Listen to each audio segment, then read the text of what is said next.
Really good. How's that, Steve? Rubbish. Rubbish? Absolute rubbish. You don't do rubbish? Oh, I did that time. Yeah. What's it? No excuses? I need another go, I reckon. What about the rain? Struggling to stay on the road. Too early on the corners. The times I've been out on the track before, they give you cones to where you start turning, where you brake. When you've got to make up your own mind, there's a lot you're thinking about, or not thinking about, or you're thinking about too early or too late. So no, enjoyed it but struggled. So I don't think it's going to be a winning time. So we find ourselves at Silverstone with Steve Redgrave, who has been here today driving at the Jaguar Academy of Sport Day.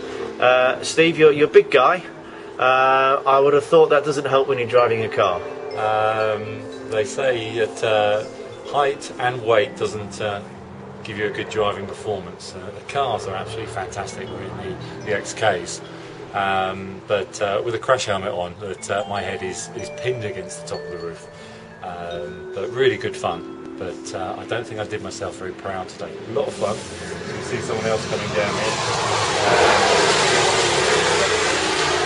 A lot smoother than I was, but the only saving grace is that I did get half a lap in the dry before the rain came down. But no, really good fun. But I'm just disappointed that I didn't perform better than I did. And we haven't even seen the times yet. No, well, we're taking bets because we reckon you'll win this next year. You'll make sure you win it this year.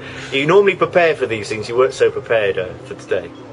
Didn't have the opportunity, but I've done a little bit of driving before around track, so I know some of the basics. But when you get in there, it all goes out the window.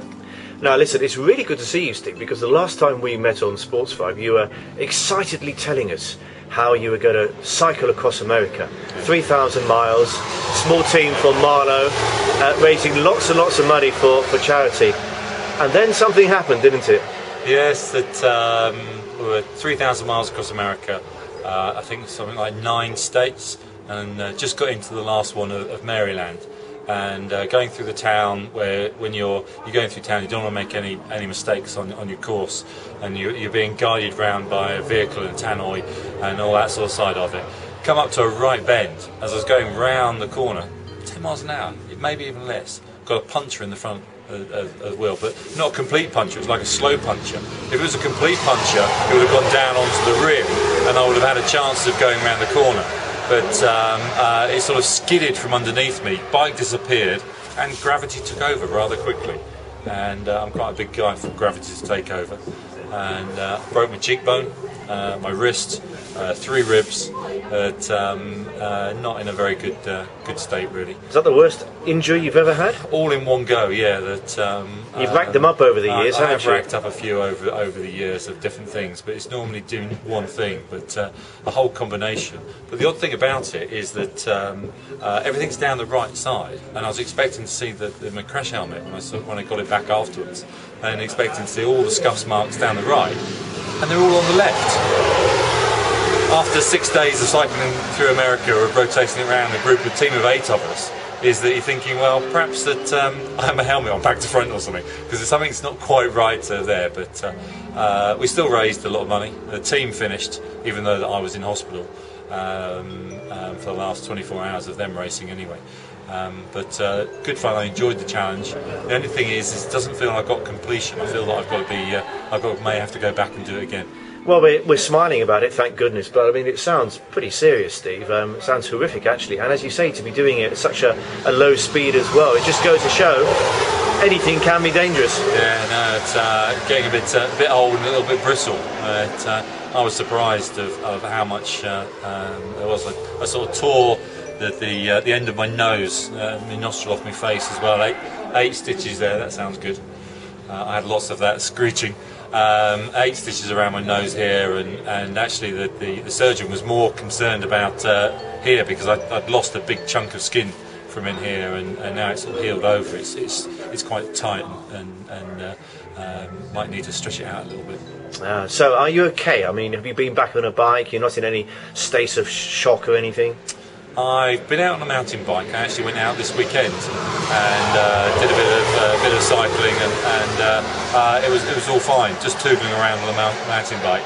I must admit, coming into, I was up at Stourport, and just coming back in around the last bend, you thought, is he going to stay there? Is he going to stay there? And So it may take a little while, a little bit more confidence to get back on my road bike and have the confidence that will stick there when you want to go round bends. Still, it could have been, I mean, it was bad enough, but it could have been even worse. And in fact, your friend and mine, James Cracknell, doing a similar sort of thing, really, racing in America, got hit by a truck, as you know, and thankfully he will be okay, but his was even worse, wasn't it? Yeah, he was doing some filming for the Discovery Channel, some sort of challenge of running through one of the deserts, cycling so many miles, and then Matt Pinsent was going to go out and row across one of the lakes with him as a programme that they were doing. And he got hit by the wing mirror of a lorry, which obviously hit him on the back of the head and tippled him off the front, fractured his skull, kind of internal bleeding within his head. It's going to be a very, very slow process of getting back, but everyone says that he will be back to normal. What is it with you guys, eh? Can't you grow old gracefully? There's lots of little things about it. James has always kept fit. I think in some ways retired a little bit too early, so he's sort of set himself some really tough challenges to do, all for very good causes and from that point of view. But I noticed my weight creeping up a little bit, and so half was about raising the money for charity, but half was actually getting back and doing some consistent exercise as well. And I enjoyed that side of it, of just having the consistency and doing bits and pieces.